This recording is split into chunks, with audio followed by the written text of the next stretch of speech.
The unknown doesn't always come from the same place. Sometimes it finds us in completely different ways, different stories, different encounters, different pieces of something we can't quite explain. Tonight's episode is a little different.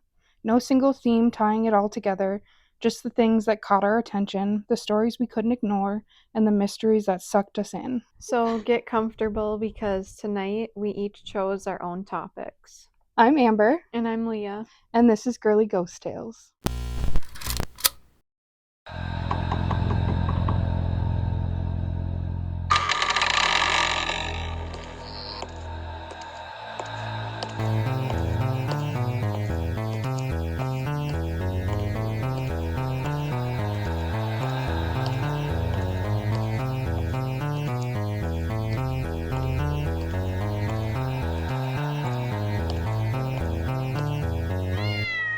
Girly Ghost Tales. Some houses hold history, others hold something more. In the heart of Old Town San Diego stands a home that has witnessed tragedy, heartbreak, and death at nearly every turn. Built on land once used for executions, its foundation was laid not just with brick and mortar, but with the echoes of those who came before. For the Thomas Whaley family, this house was meant to be a fresh start, a place to build a future filled with promise and prosperity. Instead, it became the backdrop to a series of devastating losses that would follow them for generations. But what if the story didn't end there? What if the sorrow, the fear, and the restless spirits never truly left? From the heavy footsteps of a long dead outlaw to the faint laughter of a child who never grew up, the Whaley House has earned a chilling reputation as one of the most haunted homes in America, and those who enter its doors today may not be alone. Thomas Whaley, a successful New York merchant who followed in his father's footsteps and built upon the family's thriving business connections. Like many others drawn by opportunity, he made his way west during the California gold rush, eager to start a new life. Alongside his fiancée, Anna Eloise Delany, whom he married in 1853, Thomas set his sights on building both a future and a family in California. He purchased a plot of land in Old Town San Diego, seemingly unfazed by its grim history. The land had once been used for public executions, but this did not deter him. In fact, Thomas had personally witnessed the hanging of James Robinson, also known as Yankee Jim, who had been executed for larceny. Yankee Jim. Yeah. Rather than shy away from the site, Thomas chose to build upon it, constructing the first brick house in Old Town, a structure that would become both the family home and a general store. For a time, life seemed to fall perfectly into place. Thomas and Anna welcomed 6 children, and their home became a cornerstone of the growing community. But their happiness was not destined to last. In 1858, tragedy struck when their infant son, Thomas Whaley Jr., died of scarlet fever at just 18 months old. The loss devastated the family. Not long after, a fire broke out and destroyed their store, compounding their grief. Overwhelmed by heartbreak and misfortune, the Whaleys decided to leave San Diego behind and relocate to San Francisco. During their absence, the house was cared for by Frank Ames. Years later, in 1868, with their fortunes improving, the Whaley family returned to their beloved home. Once restored, the house became a center hub for activity in San Diego.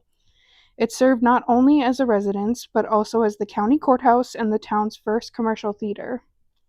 For a brief time, it seemed as though the Whaleys had reclaimed their happiness. But once again, their peace was short-lived. By 1870, a financial downturn hit Old Town as many merchants abandoned it for the rapidly growing New Town. Then, in 1871, Anna endured,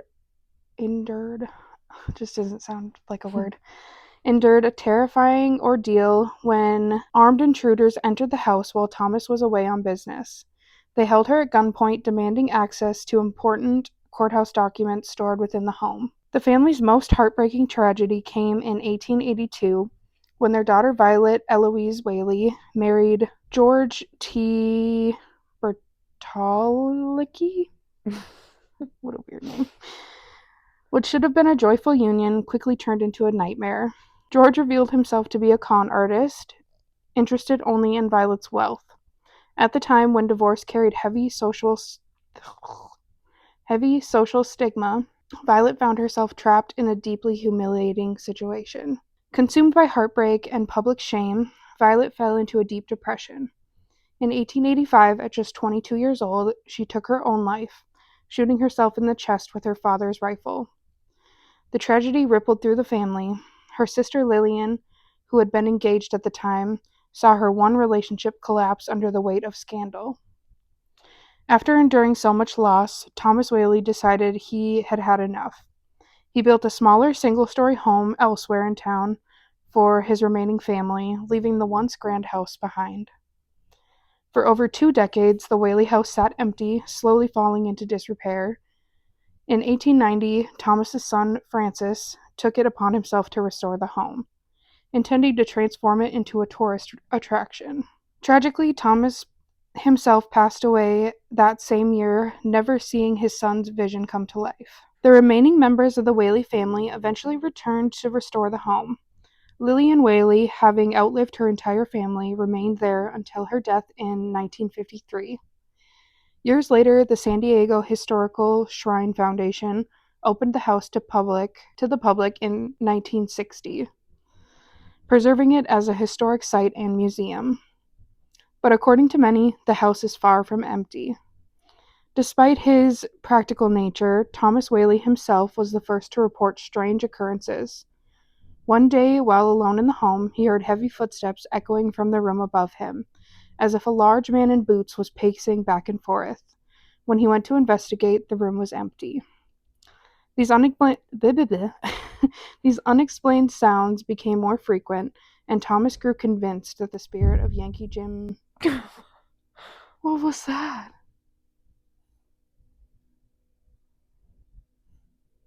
What the heck is that? That was so loud. Yeah, it sounded like... I don't even know. It sounded like the elevator dropped. Yeah. I don't even know. Or, I mean, I could hear it, but when I was reading, I could hear myself. So it kind of sounded like somebody was in that room and just dropped something. Yeah. That was weird. Creepy. These unexplained sounds became more frequent, and Thomas grew convinced that the spirit of Yankee Jim Robinson still lingered on the property.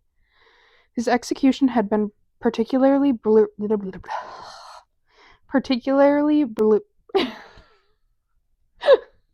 word. His execution had been particularly brutal, rather... Oh my goodness! Rather than a swift death, he slowly suffocated when the hanging went wrong, his neck failing to snap. So, I didn't write this in here, but it was because he was 6'4", and so his feet touched the ground when he dropped. Oh my gosh. Yeah, so he just suffocated to death. Oh my gosh. So it was a little bit worse than just a regular hanging. Yeah, way worse. Lillian Whaley would later confirm similar experiences, often hearing the distinct sound of heavy, deliberate footsteps throughout the house until her own passing.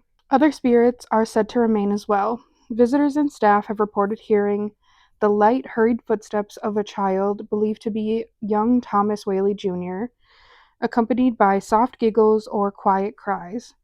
An older man has been seen standing near the windows, often noticed by children who wave to him.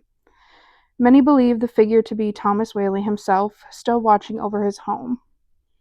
Anna Eloise Whaley has also been spotted, both inside the house and wandering the garden. Violet's presence is said to linger on the second floor, described as cold, sorrowful, and heavy with emotion.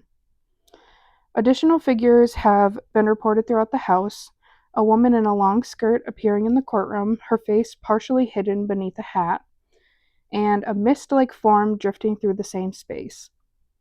A young girl has been seen darting playfully through the dining room, believed by some to be a visiting child who tragically died there long ago. Even a small spotted dog, thought to resemble the Whaley family's pet Dolly, has been seen has been seen running down the halls. Though full-body apparitions are very rare, countless visitors describe other unsettling phenomena. Shadowy figures move just out of sight, lights flicker on and off without explanation, doors and windows open and close on their own, a chandelier in the music room sways as though touched by unseen hands. Strange sounds, scents, and sensations are frequently reported by those who pass through the home. Something lingers within those walls, something that refuses to leave. Perhaps after all their tragedy and loss, the Whaley family finally returned, this time for good. I want to go there. I know, it's just so cool. So this is like a picture of it when it was first built, and this is just kind of what it looks like now. That looks cool. Yeah. I like the shape of it. I do too. Is it like right now? Is it like I might be thinking of a different place, but is this one like kind of a bed and breakfast? I think this one they just do tours in right now. Like you can't stay the night there? No, they do offer like you can stay to do the ghost Mhm. investigations. That's like a picture of what the courthouse looks like right now. I think this is like a young Whaley family with their first 2 children. And then look at this picture of these dolls. Oh my god. It's Brandy. Oh my gosh, that's like creepy. Yeah, I saw that picture and I was like, oh my god. God. That's so crazy. That's And that so one, they weird. look like they must have been made by the same person because Yeah. these 2 are the same, but that one looks Yeah, different but so but similar. like the same like material, and the Yeah. face is pretty much the same. Like it looks like the mom of the other 2. Yeah. Oh I my thought that was so gosh, cool. I can't believe it's the same doll. And then and then this is the picture I took when I went to San Diego in 2015. But you didn't go inside at all. No, I was there with my 2 great aunts, and we were just like walking around Old Town. We ate some food, and I was just like, oh, I've seen that on Ghost Adventures because it came out a year before I went to San Diego. So I was like, oh my god, Zach Bagans was there. Yeah, I definitely have heard a lot of scary stories about the hauntings there. It's really, I don't know, I want to go so bad. It looks so cool. I wish you could stay overnight there. Like, I'm trying to remember what one I'm thinking of now. That's like a bed and breakfast, and you can, so you like, there's like a few rooms, and there's an upstairs, and then in the morning they like serve you breakfast, like in the. Is that the Velisca Axe Murder House? Or maybe even the Lizzie Borden? No, it's like something, I don't, I'll have to look it up and see. I was thinking it might be the Whaley House, but not. Because right now it's like just like a museum. Okay. Yeah, the only thing they offer is like private events, tours, and investigations, paranormal investigations. I want to do a investigation there. Oh, me too. That would be so cool. I know there's a cemetery close by too that is where like Yankee Jim is buried. I don't know, maybe some of the Whaley family members are buried there too. Oh, really? I can't remember. I was like just getting to that part in the Sam and Colby video that I was watching. Yeah, that would be fun to investigate there though. Yeah. I bet there's so much activity and like residual energy there. Yeah. I didn't find it online. I probably could have if I dug a little deeper. But the Ghost Adventures episode, there was a picture taken where they caught an apparition, and it's pretty clear. And I was like, oh, that's cool. I know. If only we could just go to all the places that we want to Why do they have to be so investigate? far away? I would love to go back to San Diego, not only to go there, but because I also want to go back. I think San Diego is also where the Queen Mary is? Or is that in LA? Maybe not. That might be over in LA, but I can't remember. Oh, it's in Long Beach. Oh my gosh. I want to go to the Queen Mary like really bad. I know. It would be so cool. We just have to take a trip to California, and we'll go to San Diego, and we'll go to LA, we'll go visit Haley. And then we'll go to Salem. Yeah. We'll fly all the way across the country to Salem. Yeah. I also couldn't find the picture, but when I was watching the Ghost Adventures episode, they had this same picture, but they had like another picture of it looks like the same exact location, but with like a gallows, like a hanging thing, and it just like faded into this. Like it looks like they literally built the house right where the hangings like exactly were. Are you serious? Which I think it is kind of what they did. But which that's terrifying. And I feel like I don't know if this is true or not, but I've heard people like theorize that if you like commit suicide, that like the residual energy is not good, and it like lingers and like stays there, and like it's harder to move on. And yeah, I can imagine that you're more likely to stay behind, and they're like more likely to be like angry, like energy, and like don't want you like messing around there, and like they're not like, oh hi, I'm a ghost, let's talk. They're like, get away from me. Yeah, they're usually a little more angry and not as nice. But they'll be able to sense that we're good. Yeah. If we go there. They'll be like, oh yeah, these girls, they're fun. They're nice. They're hip. They're cool. Let's not possess them. Yeah. That's like the only thing I'm scared of, like if we do go to like a bunch of haunted places, is like getting an attachment or something. We just gotta be really careful about cleansing, and which we never do. Which we literally never do. Bring any protection things or anything. And I literally have no idea where my incense went. Really? Like they used to be in my office. I had like this bookshelf thing, and they used to be in a drawer, and I got rid of that, and I swear I kept it with like all of my stuff. Like I have my tarot cards and my candles and my crystals and whatever, and I thought I kept it with that, and it's like on my shelf in my living room. No idea. And then I was Stuff like, oh, has been like going missing, like in our house too.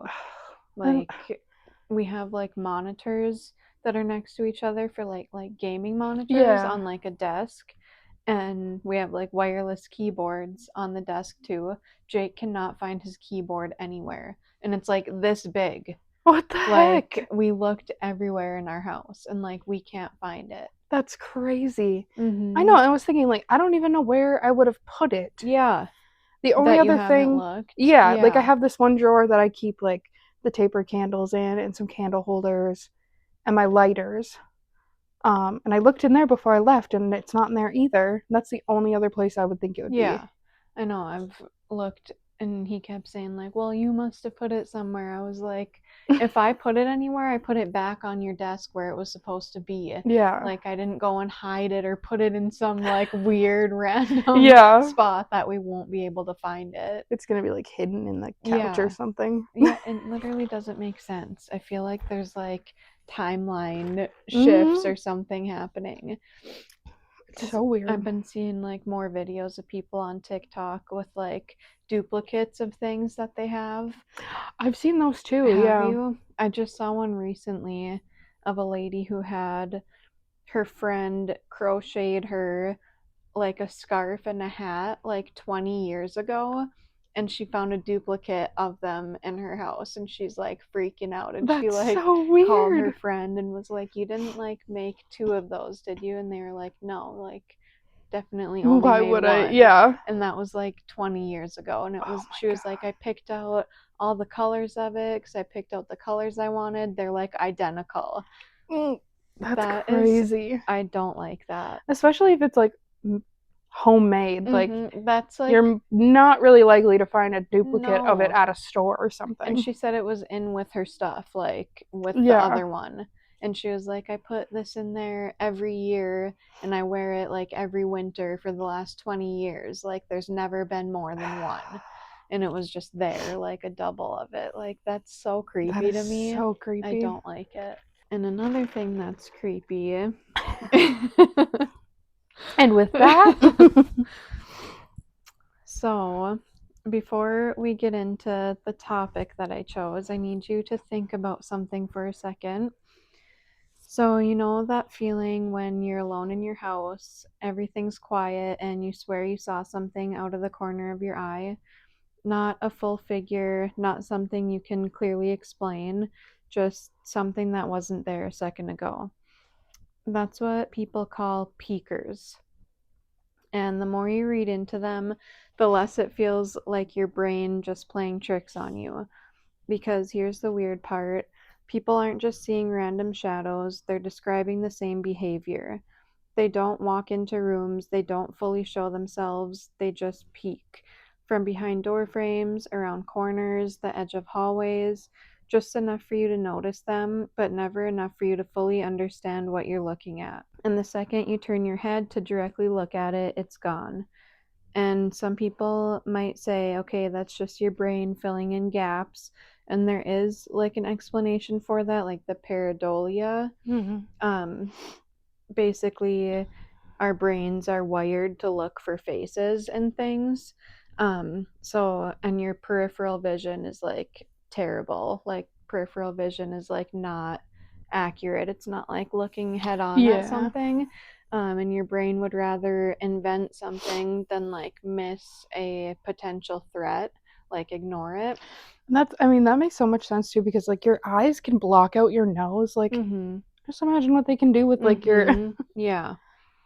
But it does make sense, like the pareidolia thing does make sense, like how your brain imagines things up Mm, based on like it's trained to see detect faces and stuff like that. yeah. But I don't think the whole peaker thing, I don't think that's like everybody experiencing pareidolia. Yeah. Like, I think there are some times that that's the explanation, but Mm, a lot of times not. And in a lot of the stories that people share about them, the peaker doesn't just disappear randomly, it reacts to you.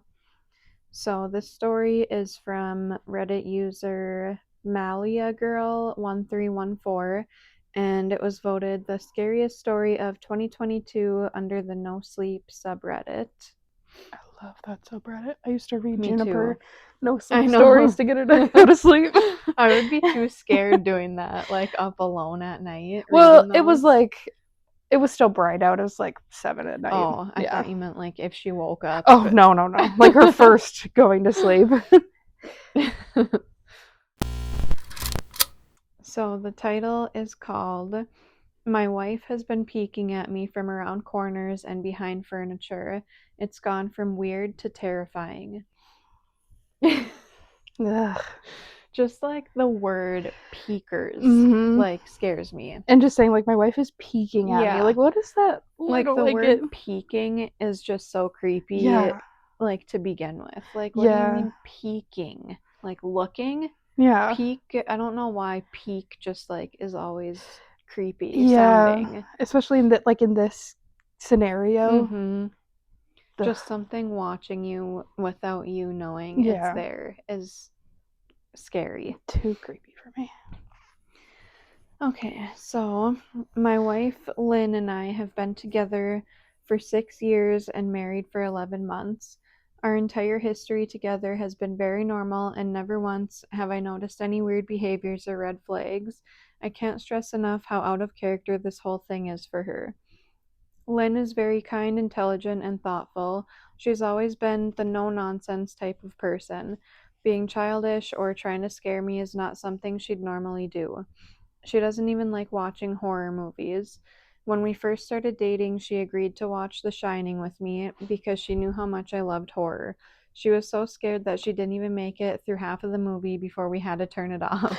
I feel like The Shining isn't well, it's been a long time since I've seen it, but I don't feel like it's that scary. It's like psychologically Yeah. scary, but Yeah. not like Jump jump scare. scare. Yeah. Yeah. She isn't into anything creepy and has never been into pranks. It's just not her cup of tea, and that's fine, but that's what was so strange about this. It's just so unlike her. I should also add that she never had any mental health issues, and as far as I'm aware, it doesn't run in her family. I know some people are able to hide their mental health problems, but in the 6 years we've been together, I think I'd have seen some sort of sign. 2 months ago, I was in the kitchen making myself some coffee before work.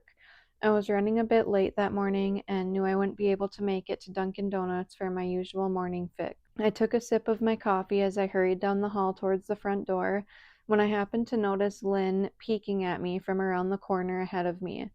I could only see her eyes and a strand of her long dark hair hanging against the wall. The rest of her body was concealed behind the corner. I nearly spilled my coffee when I saw her. I did burn the shit out of my lips. I have chills. Literally, it's only on this side of my body though, which is Oh, kind of weird. ew. It's half. I can feel it mostly in my head right now. Really? Ugh. I know when I was doing the research for this topic, I was like, every time we do an episode, whenever we have certain topics, I get nervous talking Mhm. about them because I'm like, oh, now I'm gonna go home and see a peeker Yeah. tonight. Just the thing about her long I hair, know. hey, ugh. Oh, just wait. It gets worse. I hate it. I hate it, but I love it. Geez, Lynn, I said, wiping a few drops of coffee from my pants. You scared the shit out of me. She immediately popped out of view like a little kid that had been caught. I heard her scurry off towards the living room, and by the time I got to the front door, she was out of sight. That alone, why are you scurrying away Yeah. like a child? I have a TikTok I want to show you when we finish this. It's kind of based off of this. Oh, really? That's what I was just looking for. It was really weird and just totally out of character for her, like I said, but I also found it kind of funny that she was being more playful and a little less serious. I shouted that I loved her and called her a weirdo. As I shut the door behind me, I heard her laughing. Her behavior was a bit odd, but it certainly wasn't something to call a priest over. I forgot about it by lunch, and by the time I got home, she was her normal self. I didn't bring it up, and neither did she, and life went on. The next incident happened 3 days later. It was around 2 a.m., and I had woken up to get a drink. I was standing at the kitchen island, jug of OJ in hand, when I felt a strong feeling that I was being watched. For whatever reason, I looked down at the floor and saw my wife's smiling face staring back. She was peeking at me from the other side of the island, staring up at me with wide, unblinking eyes and grinning like the Cheshire cat. I screamed, I'll admit it, not out of irritation, but fear. For some reason at that moment, I was scared. At the sound of my scream, Lynn scuttled backwards out of my view, her hands and feet smacking the floor as she hurried out of the kitchen on all fours. Ick. I would it. literally we would be getting divorced. Yeah. I'd be Right then. And I'm out of here. Yeah. All right, I'm gonna head out now. Literally. What do you mean on all Oh, fours? God. I can just picture that too because our floors are all hardwood. I can just imagine Yeah, the slap, the slap, slap. sound. Yeah. Oh. I didn't run after her or even yell after her. I just stood there frozen in shock, wondering what the fuck had possessed her to do that. Literally possessed her. Literally. It took me a little longer than I'd like to admit to go back upstairs, but I eventually did. When I got to our bedroom, Lynn was lying on her side, asleep, or at least pretending to be. I stood there for a while, watching her breathe to be sure she was really asleep. I had the feeling she might jump out at me the moment I got into bed, but she didn't. I climbed into bed and she didn't even move. Her breathing was soft and deep, and I was starting to wonder if I'd dreamt the whole thing. The next morning, I waited for her to come down for coffee, and after handing her a mug and kissing her cheek, I decided to ask her about it. What was that about last night? I asked, keeping my tone light so I didn't offend or embarrass her. She frowned over her cup of coffee, shaking her head like she had no clue what I was referring to. You were peeking at me again, from over there, I said, pointing to the spot on the floor by the kitchen island. She followed my gaze, and when she looked back at me, she burst out laughing. She laughed so hard that I couldn't help but join her. You creep me the fuck out sometimes, you know that? I said.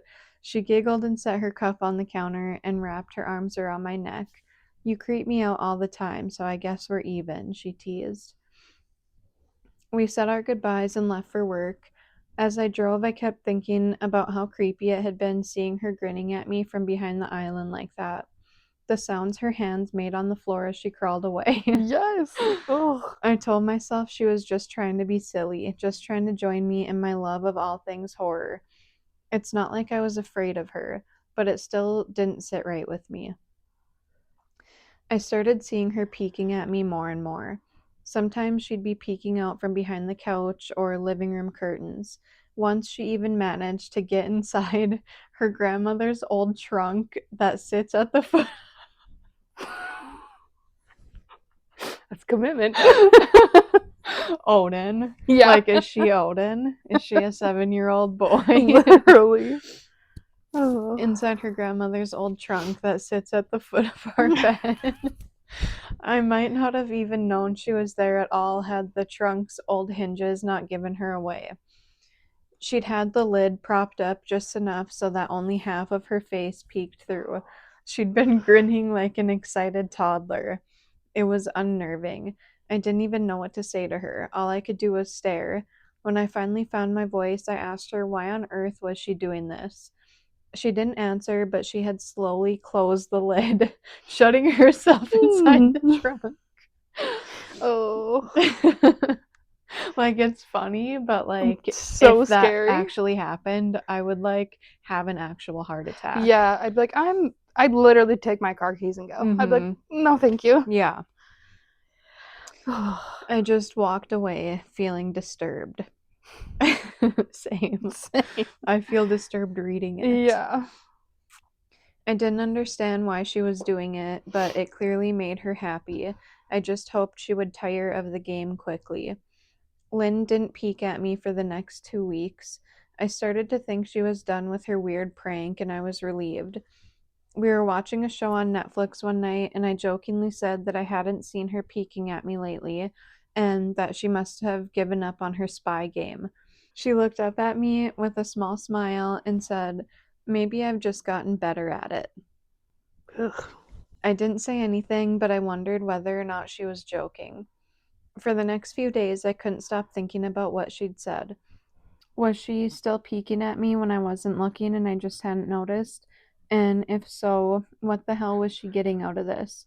I started to feel paranoid, constantly checking whether she was watching from around the corner or behind a door. I was jumpy whenever I was home and she wasn't in full view of me. I felt stupid and a little crazy. But after a few weeks without another incident, I began to relax. I stopped checking behind furniture and walls and told myself it was just a bad memory. Then a few days ago, things got so much worse. Lynn left to go to a friend's, and I lounged on the couch and played a couple games on my laptop. Around 9 p.m., I hopped in the shower, and as I was washing the soap from my hair, I felt that awful feeling that I was being watched. I slowly opened my eyes and almost had a fucking heart attack.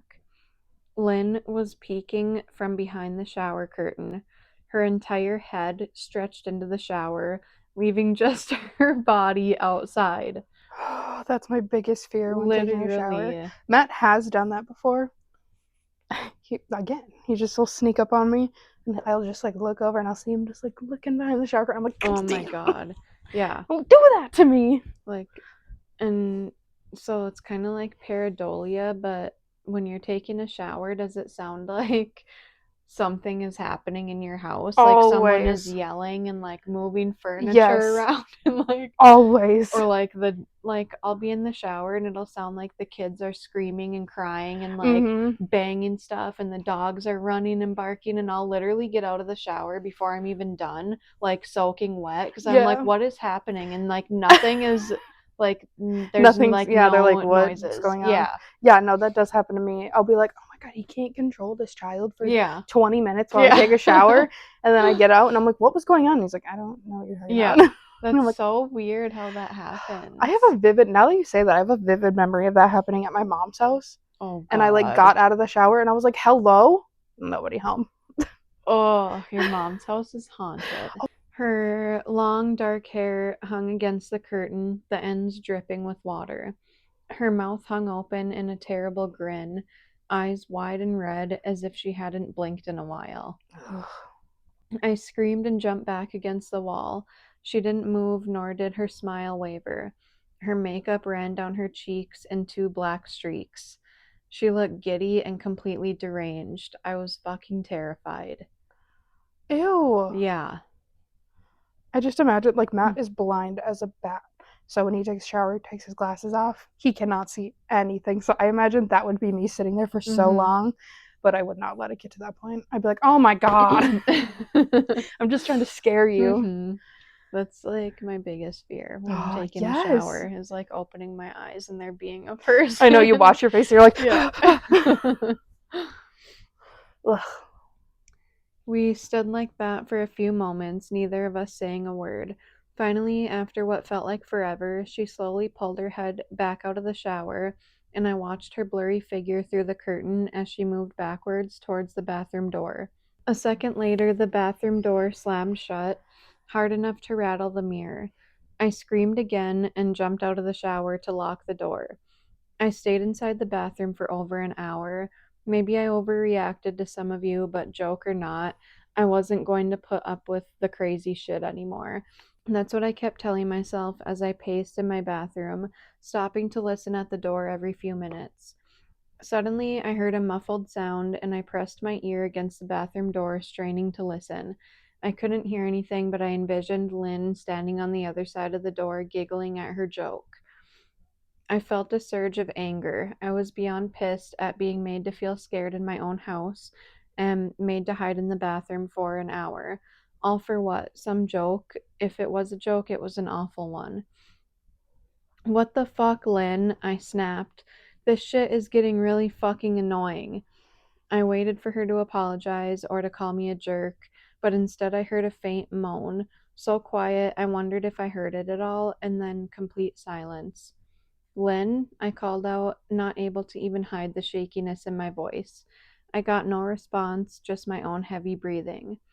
I swear to God, just fucking stop it, I yelled, pounding my fist on the door.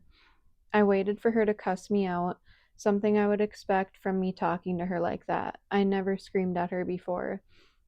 But there was nothing, just the occasional drip from the shower head. I won't deny that I was scared, too afraid to open the damn door and face my own wife. I waited another 30 minutes or so, which feels like a fucking lifetime when you're scared. Finally, I decided I wasn't going to spend the night hiding in my bathroom, so I got down on my knees and peered under the door.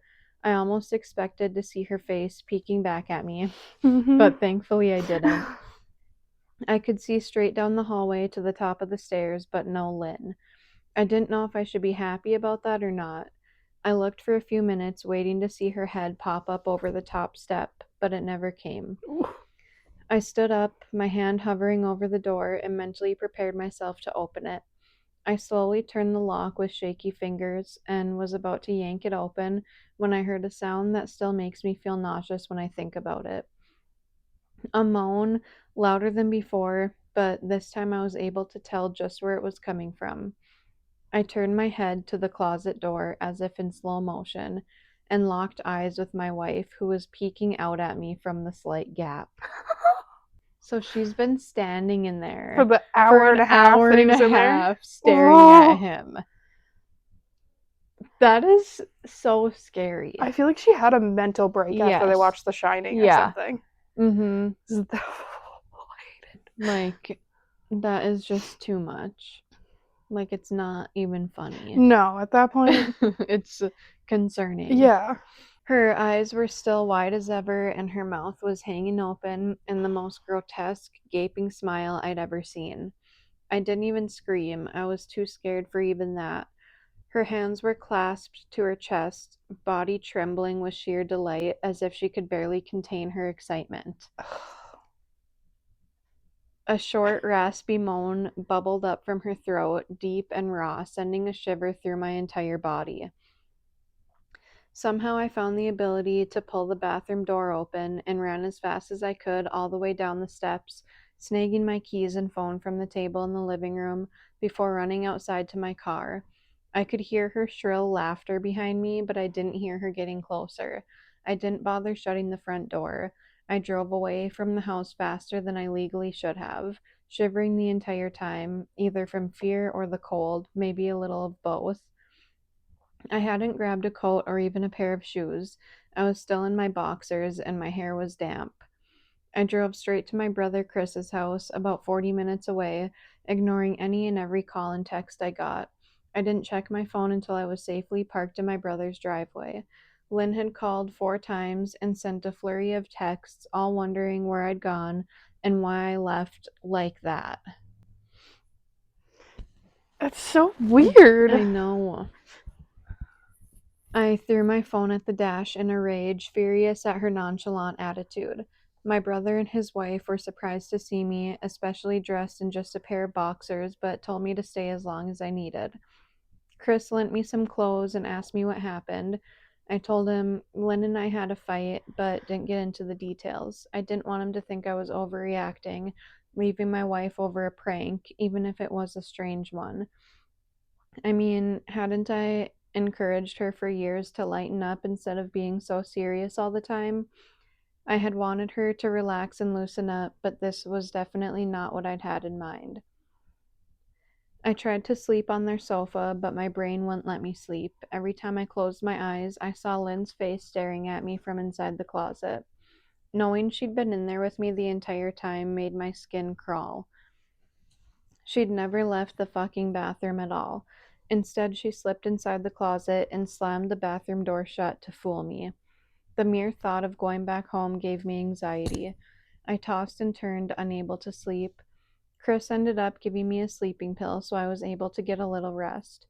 My sleep was filled with terrible dreams, all of Lynn's smiling face. I woke up just as the sun started to rise. My sore body ached from the sofa and I felt drained.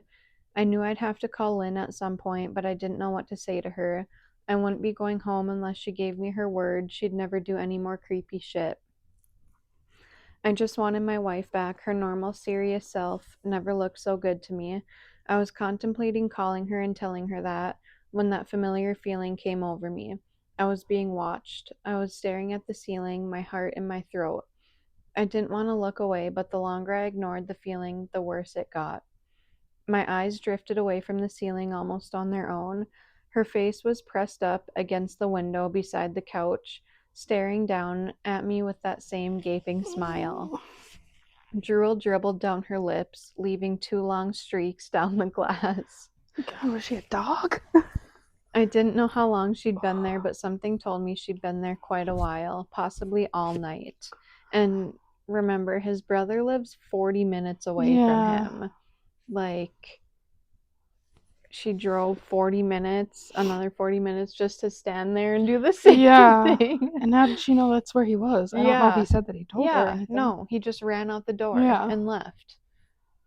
Hmm. I didn't bother screaming, though I was afraid anger trumped any fear I felt at that moment. I jumped up from the couch and pounded my palm against the glass. Lynn, are you crazy? What the hell is wrong with you? Just go home, I shouted. Now! She didn't move, and her ghastly expression never changed. If anything, her smile only grew, as if she had never been more elated. I could hear Chris and his wife moving around upstairs. As if Lynn could hear them from her place outside, her head twitched slightly in their direction, and she began to close her mouth slowly.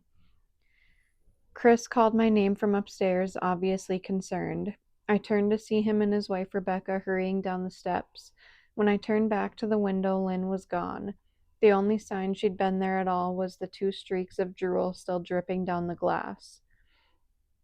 I tried explaining to Chris and Rebecca about waking up to see Lynn watching me through their window. They were skeptical. Who wouldn't be? Chris and I went outside to the spot in front of the window, but there were no footprints in the dirt, just a slight indent. Animal, probably, Chris guessed, and I didn't argue. He and Rebecca assumed I dreamt the entire episode, but they didn't understand, and I was too tired to explain it to them. I called out of work that day and turned my cell phone off. I didn't want to face Lynn. Just talking to her was too much for me at that point. I really started to believe something was irreversibly wrong with her, that no matter what promises she made, we would never be the same again. The thought saddened me to my core. I cried most of the morning. By noon, I figured I was ready to confront her, give her one last chance to explain herself. I could at least give her that after 6 years, I told myself. I turned my phone on and saw the dozens of texts she'd sent, all from a seemingly concerned wife. Can we talk? I love you. Please call me. I'm really worried. Can you answer? Just come home. And more of the same. All texts telling me she loved me and wanted me home. How worried she was, not a damn one addressing the crazy shit she pulled, like she hadn't been acting like a character from a Stephen King book. Even her texts were different. She normally texted novels just to tell me to pick up a loaf of bread. You'd think she'd have more to say to me after her bizarre shenanigans.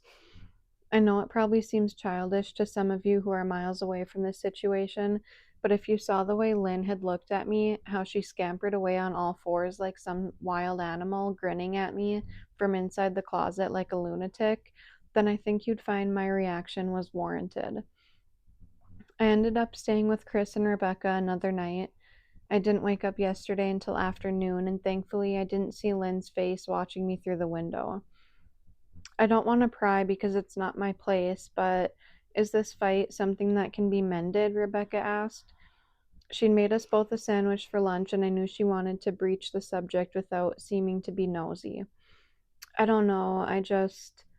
She's like a different person, I said, choosing my words carefully. I still wasn't ready for her, Chris, to know the full extent of the batshit craziness I had been dealing with. People change, Ben, but she's still the same woman you married. Maybe you both just need to talk through your issues. Whatever's going on, I'm sure it can be fixed, she said, the peacemaker. I think it's beyond that now. I don't think talking would help. I just don't trust her, I said. The words stung in my heart.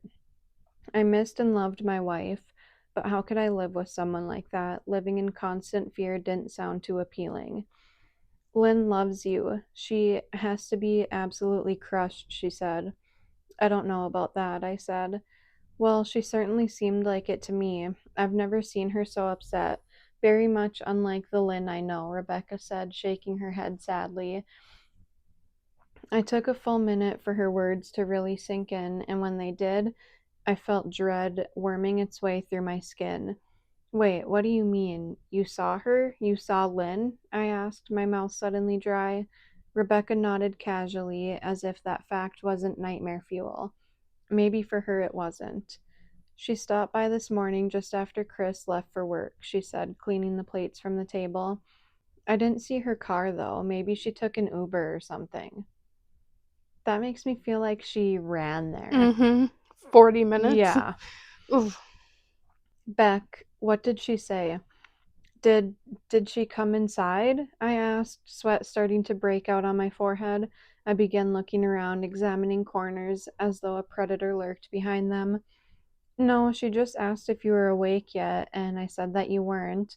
I asked if she wanted me to wake you, but she said no, just to let you sleep, she said as she was washing the dishes. That's all? She didn't say anything else? I asked. No, she looked awful though, like she hadn't slept in days. I think you should call her. I got up from the table and thanked Rebecca for lunch. I felt a little bit better at the knowledge that at least she hadn't come inside. Still, I needed to double check that the doors were locked. Yeah. I sat for a while trying to figure out what to do next. I didn't want to go home, but I felt that I owed it to Lynn to help her if I could. Hadn't I sworn an oath to love and honor her through sickness and in health? Clearly, she was very sick. If she was sick, which I truly believe she was, I had to try and get her the help that she needed. But I didn't even know where to start. I didn't want to call the police, and besides, what the hell was I going to tell them? That my wife was peeking at me? That she was being creepy? As bizarre as she'd been, she still hadn't committed any crime. Not yet, anyway. The police would have probably said that I was overreacting, but this wasn't some prank. It felt wrong, dangerous even, like something sinister lurked behind her smile. I knew as her husband, I was well within my rights to have her committed. Like, what do you mean? First of all, This isn't like 1876. yeah. Whatever. I mean, I guess, yeah, well, I don't know. Like, I guess you it's not, obviously you can't just say like, oh, my wife's crazy and they commit her, but I mm-hmm, guess you can like reach out and then somebody like evaluates her and goes mm-hmm, from there. yeah. But, But it just which I sounds feel like, like, oh, well, yeah, I can have I you can have her committed commit. because I'm the husband. Yeah. Yeah, no, no. But what if she simply acted normal in their presence? She'd obviously been able to fool Rebecca into thinking she was just a concerned wife. As long as the doctors didn't find her a danger to herself or others, they'd have no choice but to release her after 72 hours. I felt lost and overwhelmed, so I did what any husband in my position would do. I called her mother. I didn't want to, believe me. Her mother, Marianne, and I were never on the best of terms. We'd never fought or anything like that. She just wasn't a very warm person and wasn't really easy to get along with. She hardly ever smiled, and when she did, only her lips would move into a thin lipped smile, leaving her eyes as blank as before. She gave off this aura that felt like she was permanently on the offensive. I'd only met her twice, and both times were for such short visits. I got the impression she didn't approve of me for her daughter. Lynn always ushered us out quickly, as she didn't want me to feel uncomfortable, which I was grateful for. Being in her mother's company felt almost unbearable, like walking on glass. I was glad when we moved 3 states away so we didn't have to see her often. I was happy to avoid the woman, but I needed her help. I really didn't want to talk to her at all, but I had to talk to someone, and someone who knew Lynn better than I did. So I grit my teeth and did what I had to. Yes, she answered, already sounding irritated. Marianne, it's me, Ben. Do you have a minute to talk? I asked. I could hear her cluck her tongue in irritation. I'm in the middle of writing some checks, but if you insist, I suppose I can spare a moment. What is it that you want to discuss, Benjamin? She said. She said coolly. It's about Lynn. She's been acting strangely, and I was wondering if you had any idea whether there was something. I was quickly interrupted. It's a bit difficult to follow your rambling, Benjamin. What is it that you want from me? She asked. I could almost see her standing there in her thin sweater and slacks, tapping her fingernails impatiently on the table. I wanted to know if you'd ever noticed any odd behavior or possibly any mental health issues, I asked. There was a long, uncomfortable pause that I couldn't tell was because she was just thinking or something else. Finally, after a few seconds, she spoke. I'm not sure if this is one of your jokes, Benjamin, but if so, I don't find the humor in it. Now, I do have business to attend to, as I've said, so if you don't mind, she said, but I cut her off before she could get rid of me. Marianne, it's not a joke. I'm sincerely concerned about Lynn's mental health. Her behavior has been very erratic lately. I'm very worried about her, and I figured as her mother you would be as well, I said, my frustration evident in my voice. If you're truly concerned, then I suggest you get the health professionals involved. I don't know what you expect of me, she snapped. I could tell she was seconds away from hanging up, and for some reason, I was desperate not to let her. I had the feeling that she knew a lot more than she was letting on. Please, if not for me, do it for Lynn, I tried. I heard a faint, shaky intake of breath, as if she were trying to hold her steely persona together but failing.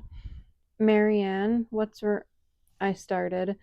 Benjamin, I don't know what to tell you. My only advice would be to seek professional help. Do not call here again. Goodbye. I tried to call out to her, but she'd hung up. I tried to wrap my head around the call and her refusal to help me. Even if she didn't like me, why wouldn't she want to help her own daughter? I couldn't understand that. I tried to replay the conversation, desperate to find something I missed. After a while, I almost gave up until I remembered her last words to me. Seek professional help. She'd said those words with a bit of urgency. I could have just been grasping at straws, but no.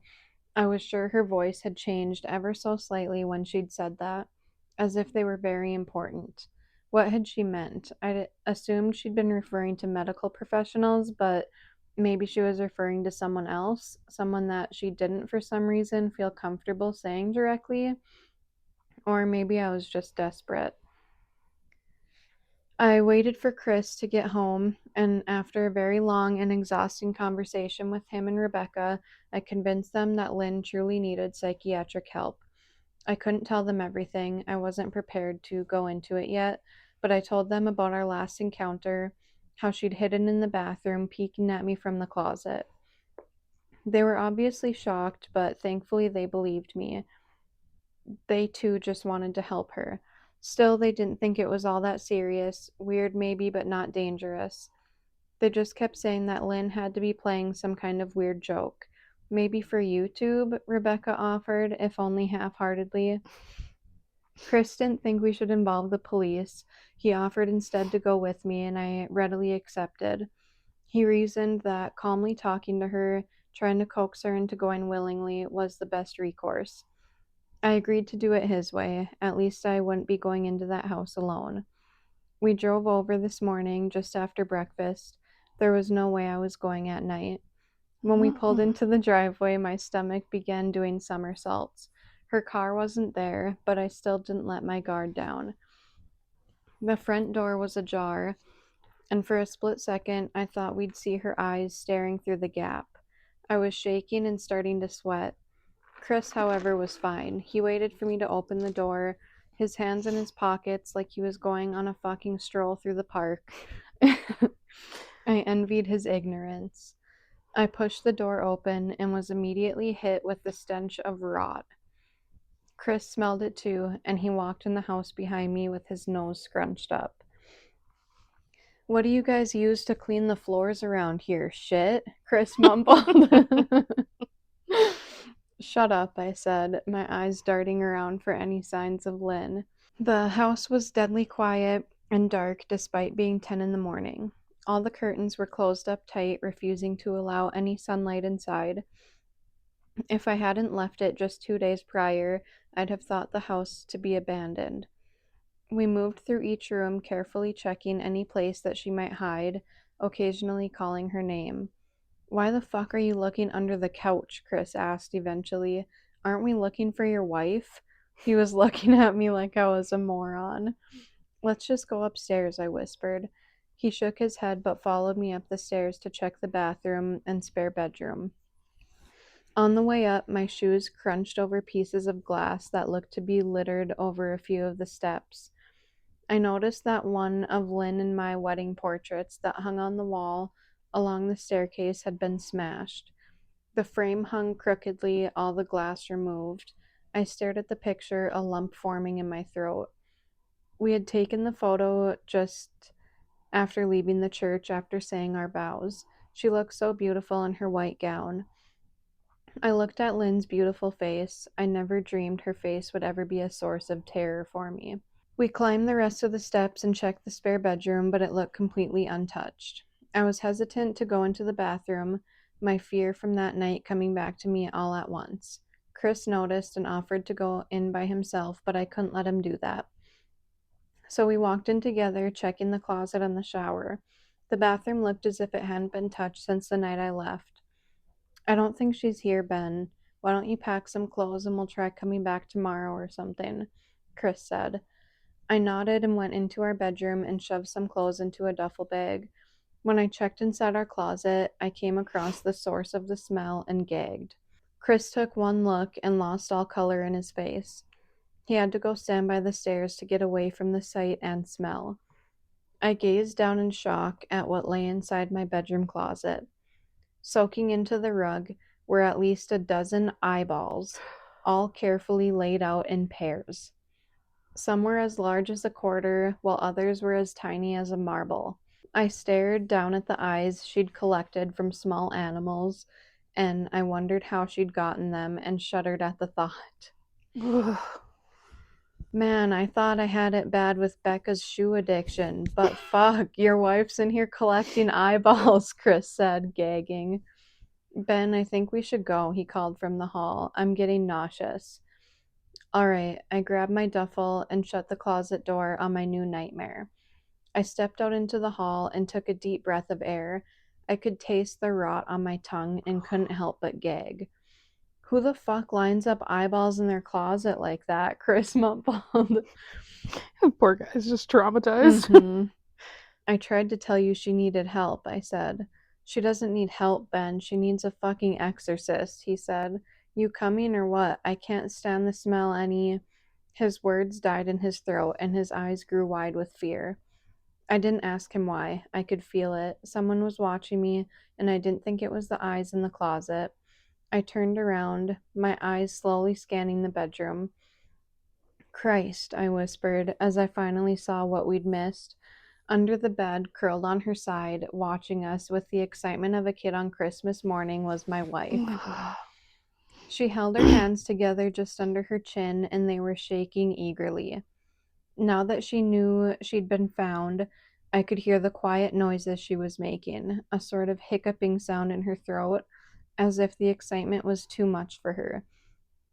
It was unnerving to say the least. Wide eyes and that same huge smile. Everything in me told me to run, but I forced it away. This was my wife. No matter how twisted, she was still the woman I married. I had to help her. Lynn, I said softly. She didn't respond, but her head bobbed back and forth in two quick little movements as if she were nodding. Baby, I just want to help, okay? Can you let me do that? I asked. I had taken a single step forward, approaching her like some kind of dangerous animal. Well, She literally is. yeah.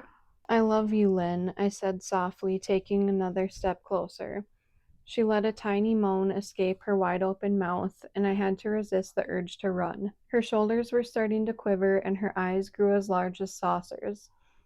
I crouched down so I could see her better, and immediately saw the blood. Her hands were covered in it. They trembled more the closer I got, as if she was barely able to contain herself. Lynn, are you hurt? You're bleeding, I said. She bobbed her head again, her bloody fingers moving up and down as if playing an invisible piano. They occasionally grazed her chin, leaving smears of blood on her skin. I wanted to recoil in disgust. The smell that was coming off of her was revolting. I could feel the vomit trying to climb up my throat. Her lips were dry and stretched thin, blood seeping between the cracks. I knew she wouldn't come out on her own, but I didn't want to leave her in the state she was in. I scooted closer and reached out to her. The excited hiccuping sounds got louder, and her hands shook, fingers flexing. It was then that I could see the blood oozing from in between her fingers. Oh my God, Lynn, you're bleeding, I said. Instinctively, I reached out to take her hand, but before I could even touch her, her hand sprang out towards me. A sharp pain shot through my arm, and I fell back on my ass. My arm burned, and I could see the blood dripping down onto the carpet. I looked back at her in shock and saw her grinning madly, her fingers clutching a large shard of glass. You all right in there? Chris asked from behind me. I turned my head slowly and nodded to him, cradling my arm to my chest. When I turned back to face Lynn, I saw that her focus had shifted. She wasn't looking at me anymore, and she wasn't smiling anymore either. She was staring past me, her eyes glaring at Chris the way a hungry lion might stare at an antelope. Her mouth was still hanging open, but it was twisted into a snarl. I got to my feet and began walking backwards down the hall, afraid to take my eyes off her. Are you bleeding? Chris asked. The moment the words left his mouth, Lynn started fast scooting out from under the bed, the glass shard still in her fist. Chris, run, go, I yelled. He must have been too afraid to move because a second later I felt my back bump into him. He was still standing at the top of the stairs, staring at the horror that was my wife. Lynn had crawled completely out from under the bed and stood in the bedroom doorway, her face twisted in rage. Her whole body was visibly tense. Blood ran down her fingers and onto the floor. Jesus, Lynn, Chris said. You, playing hide and seek? I reached back and pushed him towards the steps. Move your ass, Chris, I said as quietly but firmly as I could. Lynn bobbed her head in fast, sharp motions and began to grin, stretching her mouth open wider and wider so that her chin seemed to touch her chest. I heard Chris mutter a prayer, and then he was running down the stairs. I stood at the top of the steps, stuck between the love for a woman who clearly needed serious help and self preservation. I only want to help, I said, choking back tears. Her eyes focused on me once again as she slowly lifted the glass, holding it out in front of her, and then she started sprinting towards me, grinning with utter excitement. Thankfully, my body took over and I flew down the stairs, skipping 2 or 3 at a time. I made it to the front door before I felt her leap onto my back, wrapping her arms around my neck, her open mouth next to my ear so that I could hear those terrible hiccuping sounds up close. I shook her off me, knocking her to the floor. I felt a searing pain in my back as she went, but I tore open the front door and bolted to my car. Chris was standing in the front yard talking on the phone with the police. I didn't say a word, I just ran to my car and jumped in. Chris took the hint and followed me, still on the line with 911. I watched the rearview mirror, sure I'd see her there running after us, but I never did. I went straight to the ER and got 11 stitches in my arm and 3 on my back. Jesus. The police asked a lot of questions and went back to the house to do a search, but of course Lynn wasn't there. They advised me to stay with a friend or relative for a while and to file a restraining order as soon as I could, but none of those things would matter. Somehow I just knew. I dropped Chris off at home and went to a motel an hour away. I wanted to put as much distance between me and Lynn as I could. This is where I've been for the last 4 hours. I thought maybe the police would find her, maybe they'd get her the help she desperately needs, but now I don't think so.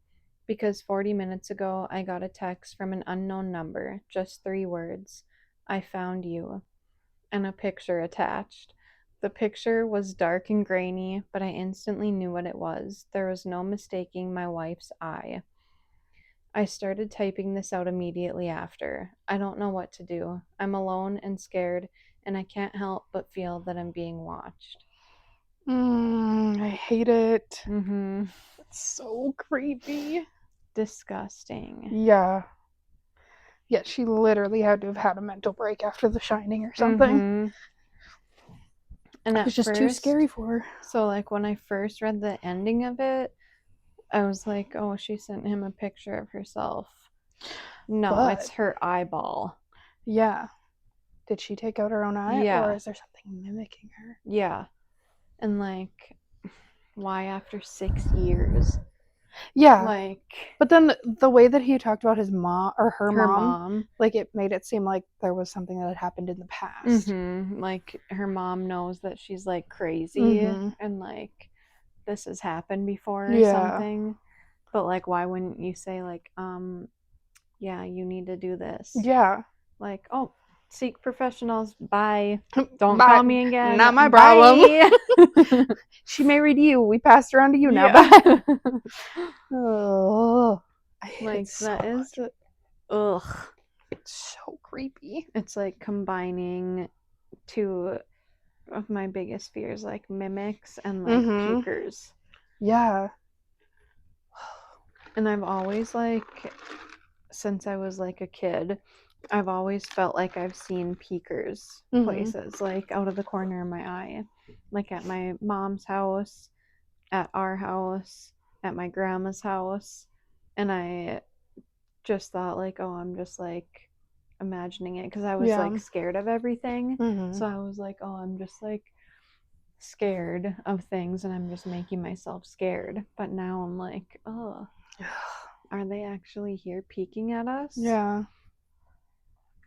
I have heard that like that's a way you can see spirits is out of your peripheral because I don't know what the science behind it is, but why are they peeking at us? Yeah. And why can't we see them? I don't know. So when I was looking stuff up about it, I'm trying to remember for sure what they said, but someone said like that some people think that peekers are like your spirit guides and they're testing you to like see if you are like aware of like your surroundings. But like I feel like if it's your spirit guides, they're not gonna like scare you. Yeah. Like and be a creepy peeking person at you. I feel like there's other ways. I I don't know. I don't like it. So maybe it is your brain playing tricks on you. Maybe it's shadows. Maybe it's nothing. But tonight, if you catch something peeking from the corner of your eye, just decide really carefully whether you're going to look at it or pretend you didn't see it. I'm pretending I was didn't gonna see say it. not for me. Anytime I've ever thought I've seen something like that, I literally go like this. And like I'll walk Look the out of other the way. room. Yeah. We've already said this before, but like when you go to the bathroom in the middle of the night, you're like, yeah, that's what I do. That's what I did at my parents' house when I had to walk past a hallway that I always used to see like a shadow walk past. I would like literally walk like this through the hallway. Close your eyes. Oh, I hate it. It's so spooky. I know. But that was such a good story though. It's so like the eyeballs is That, like yeah. where did that come in from? I just the one where he's at his brother sleeping on the couch and he looks And up she's and she's in at the window and she didn't drive there. Yeah. Like, yeah, where was her car when Yeah. they went there? yeah. Oh my gosh, wait. What if the real her took her car and like left? Maybe she And that realized was some like a creepy mimic things. the Yeah. whole time. But then the mimic found her and killed her and took her eye. Yeah, or took her body and her Yeah. Oh, I don't know. I hate it, I don't like it. but I want more of it. Yes. If you have any stories about peekers, Send them to us. also if you've been to the Whaley House, let Mhm. us know. If you have any pictures, let us know. Send them to us. We need them. Yes. Thanks, girlies and ghoulies, for joining us. Come back next week for stories about ocean mysteries. Until next time, stay spooky. And stay safe. Good night. Girly ghost.